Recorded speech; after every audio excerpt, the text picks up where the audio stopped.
আজ আমি তোমাদের যে ভয়ঙ্কর ঘটনাটা শোনাবো সেটা শুনলে তোমরা যারা হসপিটালে কাজ করো তারা ভয়ে শিউরে উঠবে।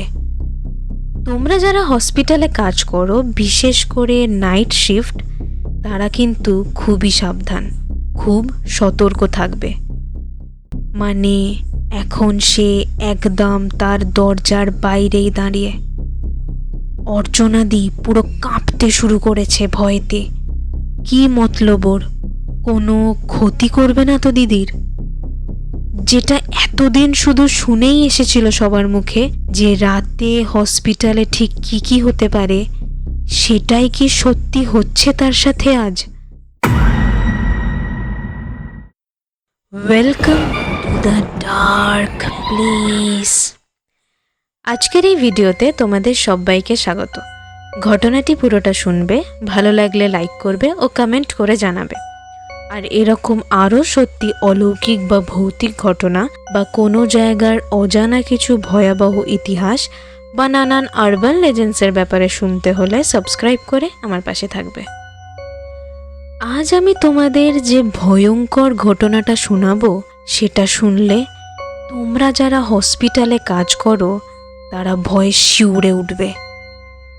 তোমাদের আমি আগের ভিডিওতেই শুনিয়েছিলাম রাতের বেলা আমার দিদির সাথে ঘটা তারই হসপিটালের সেই ভয়াবহ এক ঘটনা, এবং এটাও বলেছিলাম যে আরও অনেক ঘটনাই দিদি আমাদের শুনিয়েছিল, সেইগুলোর মধ্যে থেকেই আজ একটা শোনাচ্ছি।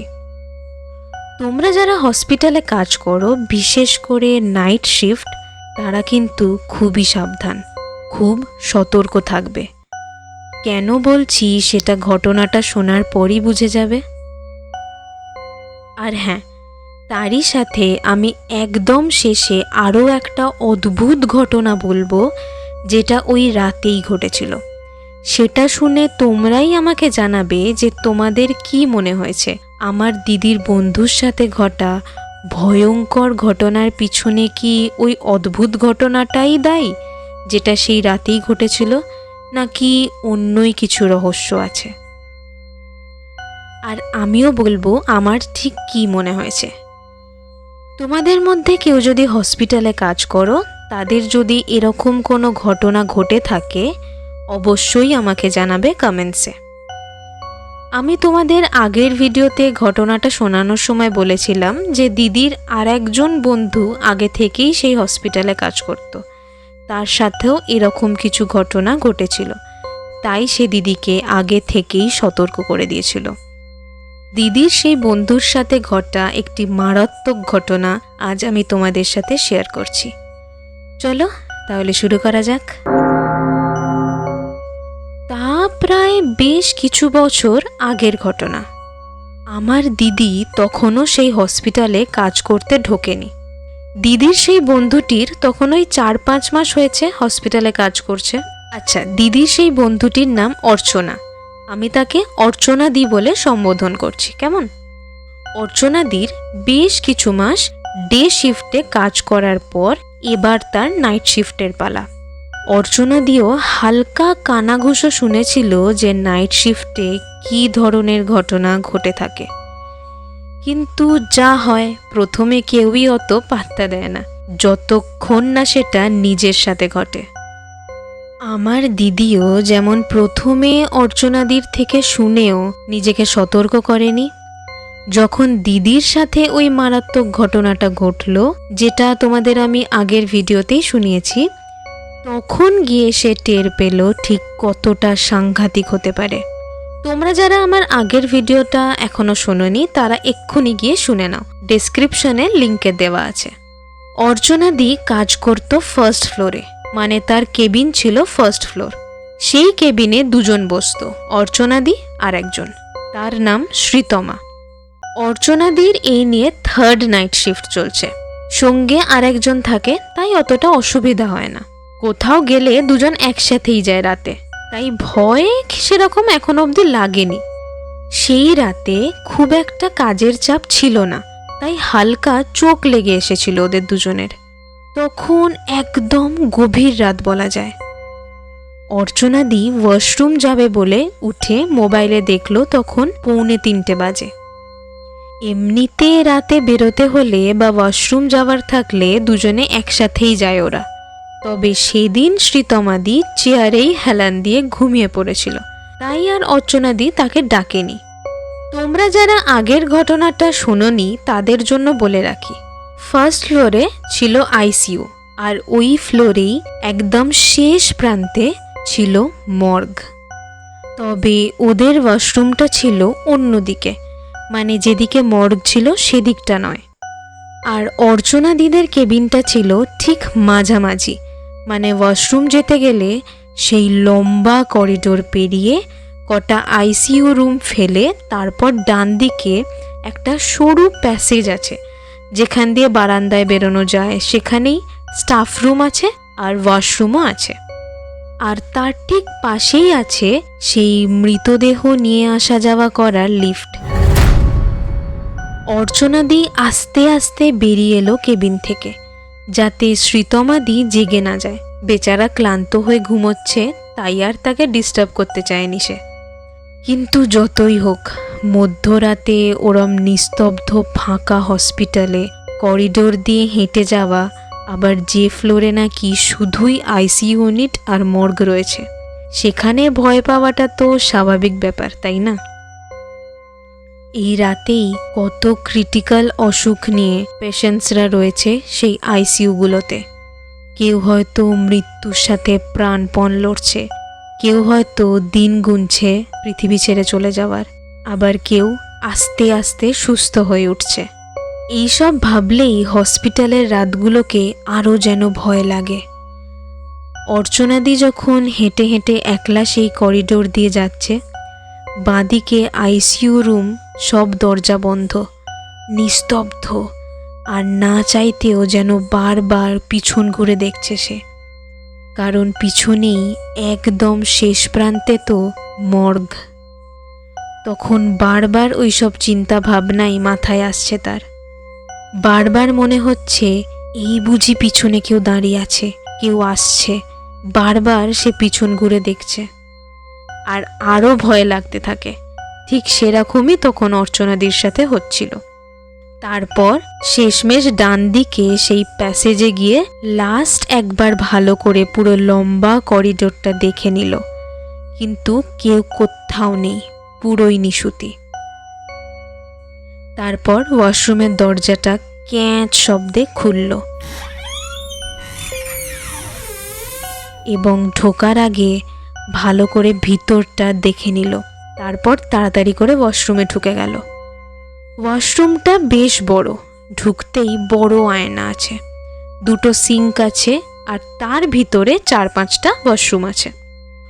অর্চনাদি ভালো করে বাকি ওয়াশরুমগুলো দেখে নিল।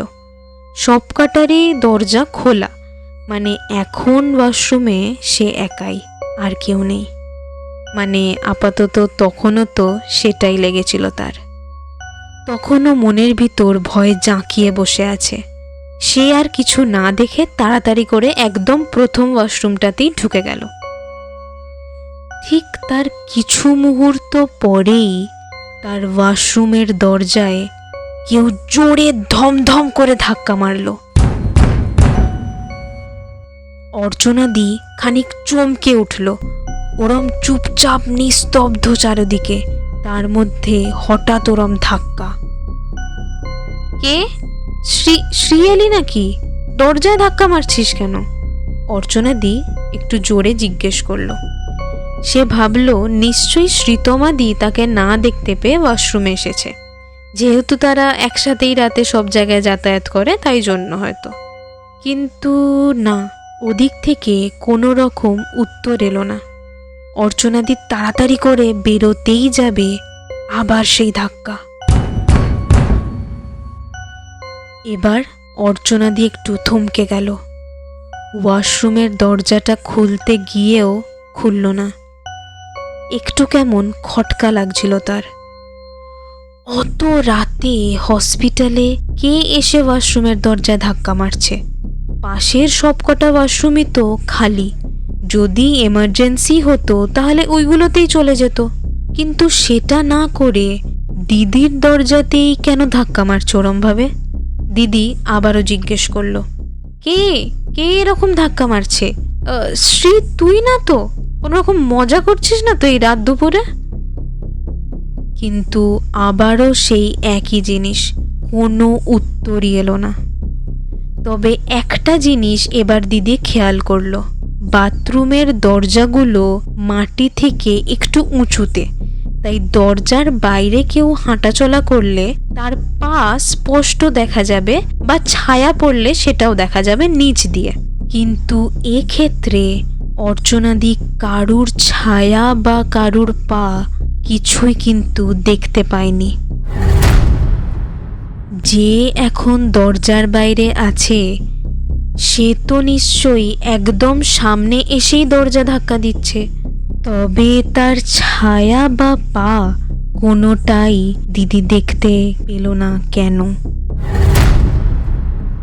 দিদি ইচ্ছে করেই আর একটু দাঁড়িয়ে রইল ভিতরেই, কান পেতে শোনার চেষ্টা করছিল যে এখনো কেউ বাইরে আছে কিনা, কোনো রকম পায়ের শব্দ পড়ছে কিনা। যে দরজা ধাক্কা দিচ্ছিল সে ঠিক কোন দিকে আছে বা কি করছে, ঠিক কি যে করবে বুঝতে পারছে না। একবার ভাবছে শ্রীতমাদি হয়তো এসেছে, মজা করছে, তারপর আবার ভাবছে না, তাহলে পা তো দেখতে পেত নিচ দিয়ে, তাহলে ওইটা কে? তার ছায়া বা পা কোনোটাই কেন দেখা যাচ্ছে না? আর তার চেয়েও বড় কথা, যদি অর্চনাদি ওয়াশরুমে ঢোকার পরে কেউ ঢুকে থাকে, তাহলে তো সে ওয়াশরুমের দরজার সেই ক্যাঁচ শব্দটা শুনতে পাবে। কিন্তু সেরকম কোনো শব্দই তো সে শুনতে পায়নি এতক্ষণে, আর আগে থেকেও তো কেউই উপস্থিত ছিল না ভিতরে। তবে এটা কে? কি করে ঢুকলো সে? কেনই বা এরকম ভাবে দরজা ধাক্কাচ্ছে? দরজা না খুলে কেউ ভেতরে তো আসতে পারবে না। এটা ভাবতেই দিদির শিরদাঁড়া দিয়ে যেন ভয়ের শীতল স্রোত বয়ে গেল, গায়ের লোম খাড়া হয়ে গেল। অর্চনাদি চুপচাপ আরো 3-4 মিনিট ভিতরেই দাঁড়িয়ে ঘামতে লাগলো ভয়েতে। কিছুক্ষণ নিস্তব্ধ হয়ে গেল চারপাশটা। তারপর যেই আবার মনস্থির করলো বেরোবে বলে, অমনি শুনতে পেল কেউ যেন অর্চনাদির ওয়াশরুমের দরজার ঠিক বাইরেটাই এসে দাঁড়ালো। পুরো পরিষ্কার শুনতে পেল পায়ের শব্দটা একদম শেষের ওয়াশরুমের সামনে থেকে এসে দিদির দরজার সামনেটা এসেই বন্ধ হয়ে গেল। মানে এখন সে একদম তার দরজার বাইরেই দাঁড়িয়ে। অর্চনাদি পুরো কাঁপতে শুরু করেছে ভয়েতে। এইসব কি হচ্ছে? তবে সত্যি যেটা ভয় পাচ্ছিল, যেটা এতদিন শুধু শুনেই এসেছিল সবার মুখে, যে রাতে হসপিটালে ঠিক কি কি হতে পারে, সেটাই কি সত্যি হচ্ছে তার সাথে আজ? কেউ যদি সামনেই দাঁড়িয়ে থাকে, ঠিক যেমন একটা অনুভূতি হয়, ঠিক সেরকমই অনুভব হচ্ছে এখন অর্চনাদির। আর হঠাৎই ওই সময় সেখানকার আবহাওয়াটা যেন কেমন স্বাভাবিকের থেকে বেশি শীতল হয়ে গেছিল, কেমন যেন গা হাত পা শিরশির করছিল। সে তাড়াতাড়ি করে পকেট থেকে মোবাইলটা বের করতেই যাচ্ছিল শ্রীতমাদিকে কল করবে বলে, কিন্তু পকেটে হাত দিতেই তার মাথায় যেন বাজ ভেঙে পড়ল। মোবাইলটা পকেটে নেই। সে মোবাইলটা তার কেবিনেই রেখে এসেছে।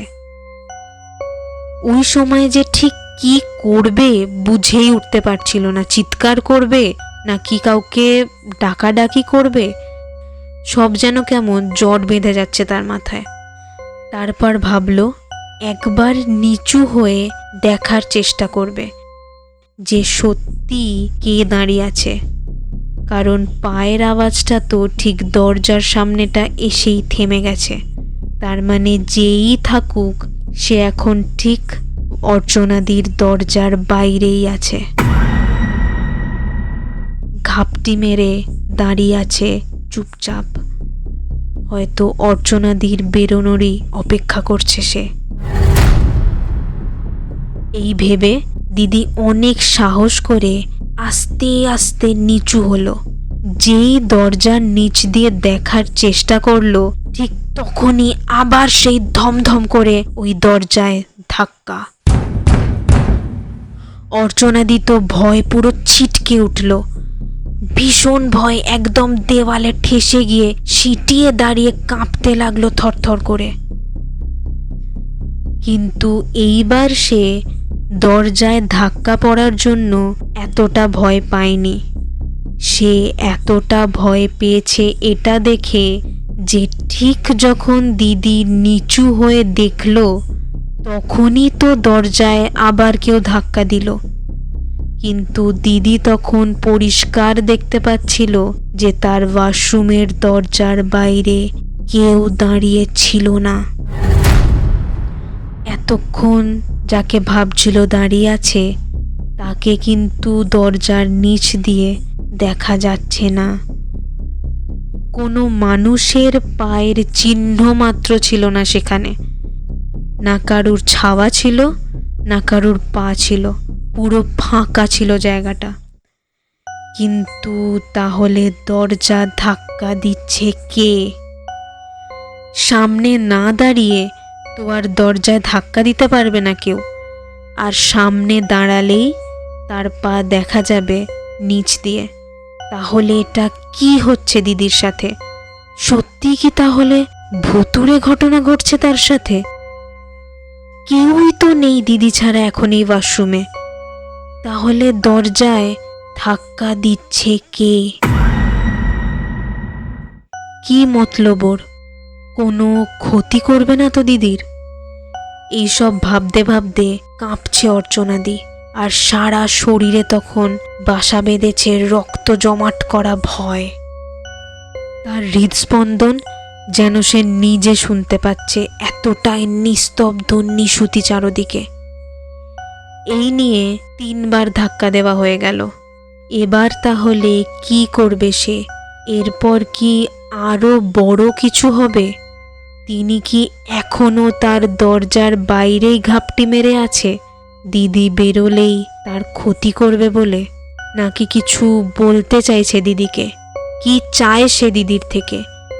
এই সব ভেবে ভেবে যখন তার মাথা খারাপ হয়ে যাচ্ছে আর বুক ঢিপঢিপ করছে, ঠিক তখনই একটা ক্যাঁচ শব্দে ওয়াশরুমের মেন দরজাটা খুলল কেউ। তাহলে কি যিনি ছিলেন তিনি চলে গেলেন নাকি? দিদি সবেমাত্র ভাবলো যে আবার একবার নিচু হয়ে দেখবে এবার কাউকে দেখতে পায় কি না, ঠিক তখনই আবার তার দরজায় টোকা পড়ল। কিন্তু এবার শব্দটা অন্যরকম, আগের ধাক্কার শব্দের থেকে আলাদা। সে তাড়াতাড়ি করে নিচু হয়ে দেখতেই যাবে, তক্ষুনি ওপাশ থেকে একটা পরিচিত গলার আওয়াজ এলো। কি রে অর্চনা? অর্চনাই তো ওয়াশরুমে নাকি? আমি অনেকক্ষণ কেবিনে দেখছি তুই আসছিসই না। এতক্ষণ ধরে কি করছিস তাই ভয় পেয়ে গেছিলাম। কি হলো তোর? শরীর টরীর খারাপ নাকি? এত টাইম লাগছে কেন? হ্যাঁ, এটা শ্রীতমাদিরই গলা। তবুও কোনো রকম আওয়াজ না দিয়ে আগে নিচু হয়ে দেখে নিল যে ওটা সত্যি শ্রীতমাদি কিনা। কারণ এতক্ষণ যা যা হলো সে আর কিচ্ছু বিশ্বাসই করতে পারছে না। না যাক, এটা শ্রীতমাদি দাঁড়িয়ে। ওর পায়ের জুতোটা দেখেই চিনতে পেরেছে অর্চনাদি। তাড়াতাড়ি করে ওয়াশরুমের ছিটকিনিটা খুলে বেরিয়ে এসেই জড়িয়ে ধরল শ্রীতমাদিকে। প্রায় সেন্সলেস হয়ে যাওয়ার মতো অবস্থা তখন অর্চনাদির। শ্রীতমাদি তো ঘাবড়ে গেছে। সে তো বুঝতেই পারছে না কি হয়েছে অর্চনাদির, কেন এরকম করছে। পুরো ঘেমে স্নান হয়ে গেছে, কেমন হাঁফাচ্ছে আর বারবার এদিক ওদিক দেখছে ওয়াশরুমের চারপাশে। শ্রীতমাদি কিছু জিজ্ঞেস করতেই যাবে তাকে, তার আগেই অর্চনাদি ওর হাতটা চেপে ধরে বলল, তাড়াতাড়ি চল, তাড়াতাড়ি চল, তাড়াতাড়ি চল, এখান থেকে আগে বেরো, আমি কেবিনে গিয়ে সবটা বলছি। কি কি হলো আমার সাথে ভাই, আমি বিশ্বাসই করতে পারছি না। না না থাক, তাড়াতাড়ি আগে বেরো এখান থেকে, তারপর যা বলার বলবো। পারছি না আর আমি। তারপর পিছন ঘুরে বাকি ওয়াশরুমগুলোর দিকে ভালো করে দেখে নিয়ে অর্চনাদি তাড়াতাড়ি করে বেরিয়ে গেল, আর পিছন পিছন শ্রীতমাদিও চলে গেল কেবিনে, আর ওয়াশরুমের দরজাটা ক্যাঁচ শব্দে বন্ধ হয়ে গেল। এবার কেবিনে এসে শ্রীতমাদি বলল, কি হয়েছে বলতো তোর? আমার ঠিক সুবিধের লাগছে না, তুই এরকম ঘামছিস, হাঁফাচ্ছিস, কিছুতে খুব ভয় পেয়েছিস লাগছে। আমার একটু চোখ লেগে গেছিল, তারপর ওই মোবাইলে একটা মেসেজ ঢুকতে সেটারই আওয়াজে আমার তন্ত্রাটা কাটতেই তাকিয়ে দেখলাম তুই নেই পাশে। বুঝতেই পেরেছিলাম ওয়াশরুম গেছিস, তারপরও বেশ কিছুক্ষণ না আসাতে ভাবলাম কি হলো রে বাবা, এতক্ষণ লাগছে, শরীর টরীর খারাপ হলো নাকি? এত রাতে একা গেছিস, তাই আর কি আমি গিয়ে দেখলাম হ্যাঁ একটা দরজা বন্ধ, নক করলাম, কিন্তু তুই এরকম অদ্ভুত আচরণ করলি, কি হয়েছে বল না, কিছু তো একটা হয়েছে, প্লিজ বল। অর্চনাদি এইসবের কিছু উত্তর না দিয়ে খুব উত্তেজিত হয়ে জিজ্ঞেস করলো, আচ্ছা আচ্ছা শ্রী, তুই যখন ওয়াশরুমে গেছিলিস, মানে যখন যাচ্ছিলিস, তখন করিডোরে কাউকে দেখতে পেয়েছিলিস? বা ওয়াশরুমে ঢুকে তারপর কি কাউকে দেখতে পেয়েছিলি রে? বা তুই ঢোকার পরেই কেউ বেরিয়েছে, এরকম কি কিছু হয়েছে? কারণ আমি যে ওয়াশরুমটাতে ঢুকেছিলাম তার পাশের গুলোতে তো কেউ ছিল না। কেউ ছিল কি?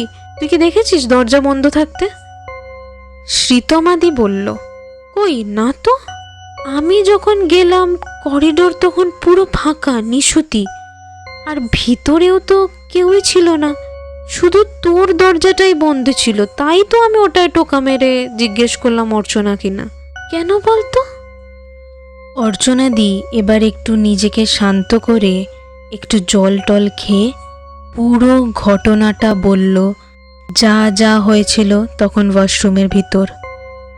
শ্রীতমাদি সবটা শুনে হাঁ করে চোখ বড় বড় করে তাকিয়ে রইল অর্চনাদির দিকে।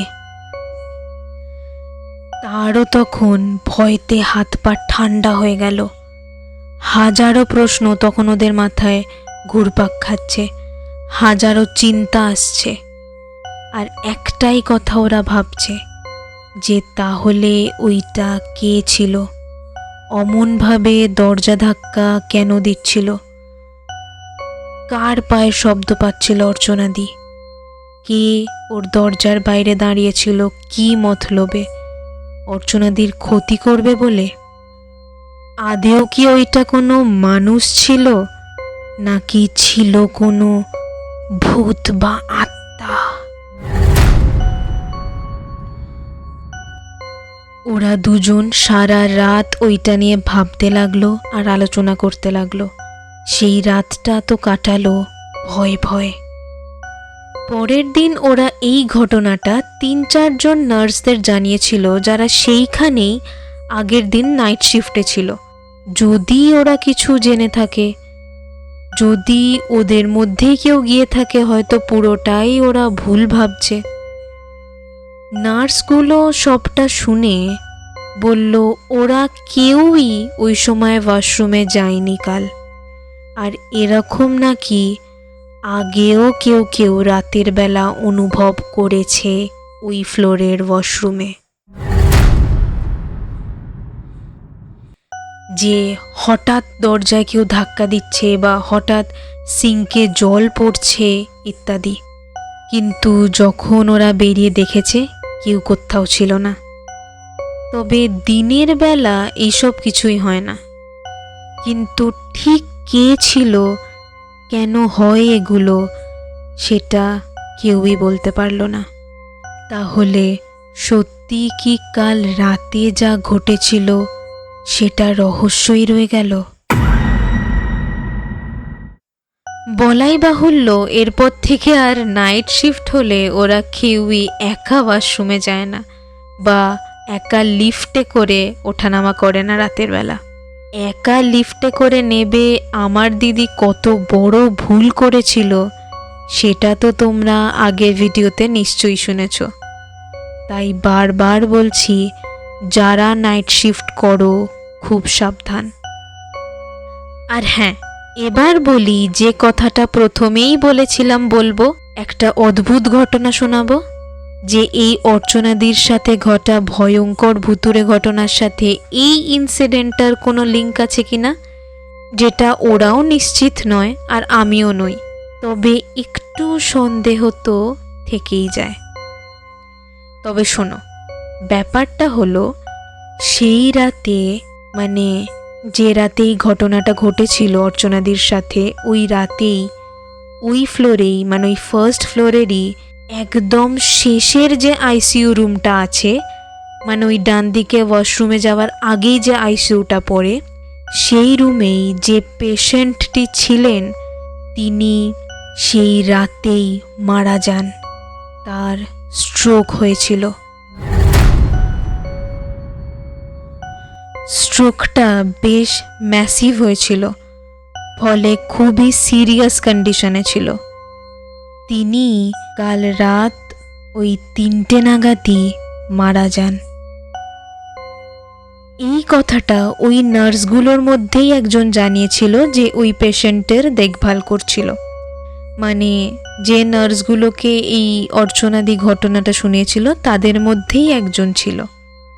তবে কোনোভাবে কি তার অতৃপ্ত আত্মাই ঘুরে বেড়াচ্ছিল সেখানে, হয়তো কিছু বলতে চাইছিল বা হয়তো অন্যই কিছু, সেটা আজও রহস্য।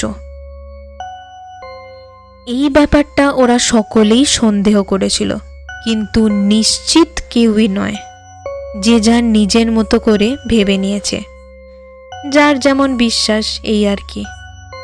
আমার তো একটু হলেও মনে হয়েছিল ওই পেশেন্টেরই অতৃপ্ত আত্মা হলেও হতে পারে, কারণ মানুষ মারা যাওয়ার আগে এরকম হয়ে থাকে, বা অসময়ে মৃত্যু হলে তখনও আত্মা মুক্তি পায় না, ঘুরে বেড়ায়।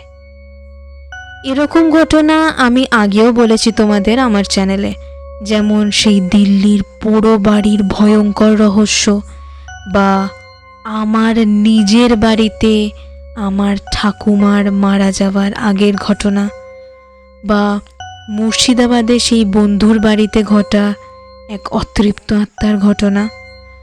এইগুলো যদি তোমরা না শুনে থাকো, স্ক্রিনে আসা লিঙ্কে গিয়ে দেখে নিতে পারো বা ডিসক্রিপশনে দেওয়া লিঙ্কে গিয়েও দেখে নিতে পারো। আজ তবে এই অবধি, দেখা হবে আবার পরের ভিডিওতে। দ্য ডার্ক প্লেসে।